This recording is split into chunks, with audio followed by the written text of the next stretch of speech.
Well, hello guys, in today's video I'm gonna show you how to fix Instagram stories glitch easily and fast. So all what you have to do guys is simple, and this fix is gonna be working for Android and iOS too.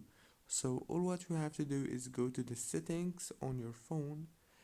Now go to apps manager, and after that go to apps here in the top.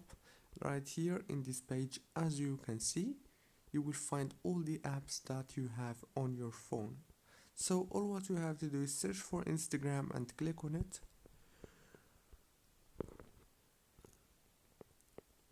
and then go to storage, click on clear data and clear cache, go back, and this time click on the open by default option, and then make sure that this option here is on always allow. If it's not, all what you have to do is click on it and make it allow. Go back and click on force stop, and the last step is just open Instagram and the problem must be fixed. See you later, thank you so much.